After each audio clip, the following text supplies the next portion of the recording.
Friends, welcome back to my channel. আমার ক্ষুদ্র চ্যানেলে সকলকে স্বাগত। যারা নতুন ভিজিটর অবশ্যই চ্যানেলটি সাবস্ক্রাইব করে নেবেন। এখনকার বিষয় হচ্ছে মহাবিদ্রোহ এবং সিপাহী বিদ্রোহ বা সিপাহী বিদ্রোহ। মহাবিদ্রোহ এবং সিপাহী বিদ্রোহ সংগঠিত হয়েছিল 1857 সালে।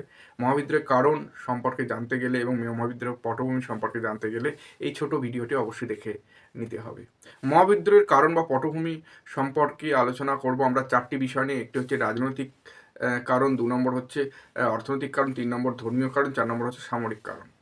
এই চারটি কারণের উপর আমি আলোকপাত করছি। অবশ্যই ভিডিওটি গুরুত্বপূর্ণ ভিডিও এবং পুরোটা উইদাউট স্কিপ করে দেখতে হবে। রাজনৈতিক কারণ হচ্ছে সেই সময় অর্থাৎ ঠিক বিদ্রোহের আগে Lord Dalhousie, governor general Lord Dalhousie 1848 থেকে 1856 সাল পর্যন্ত তিনি গভর্নর জেনারেল ছিলেন। সেই সময় তার একটি নীতি ছিল, কালা নীতি, সেটি হচ্ছে সত্য বিলোপ নীতি। এই নীতি অনুযায়ী যে রাজার কোনো সন্তান থাকবে না, সেই রাজত্ব ইংরেজরা দখল করে নেবে।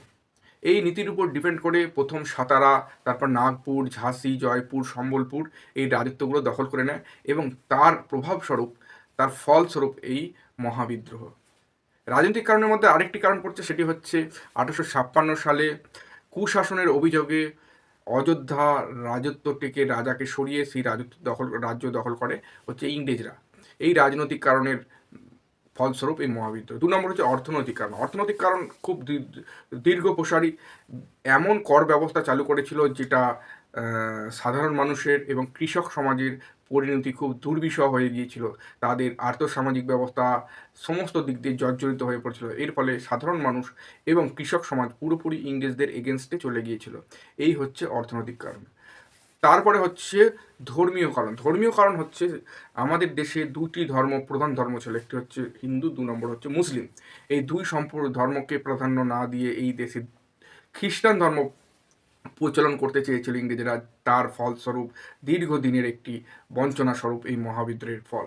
4 নম্বর কারণ, যেটি লাস্ট কারণ, খুব গুরুত্বপূর্ণ কারণ, একটি গুজব বলা যেতে পারে, যে সামরিক কারণ। যারা সিপাহী ছিল তারা একটা গুজবে কান দিয়েছিল যে প্রথম এনফিল্ড রাইফেলে যে কার্তুজ ছিল, সেই কার্তুজ হচ্ছে গরুর চর্বি এবং শূকরের চর্বি দিয়ে তৈরি। এর ফলে হিন্দু মুসলমান যারা সিপাহী ছিল তারা প্রথম বিদ্রোহ দেখিয়েছিল। সেই বিশাল বিদ্রোহ একে একে একটি বিশাল আকার ধারণ করে গণ অভ্যুত্থান হয়। প্রথম মিরাটে এই বিদ্রোহ শুরু হয়েছিল, তারপর আস্তে আস্তে দিল্লি, লখনৌ, কামতাপুরি এই সকল জায়গায় পুরোপুরি ছড়িয়ে গিয়েছিল। একটি বৃহৎ আন্দোলন হয়েছিল, প্রথম স্বাধীনতা আন্দোলন বলা যেতে পারে, প্রথম গণ অভ্যুত্থান। তার মেইন কারণ হচ্ছে ইংরেজদের দেশ থেকে তাড়ানো।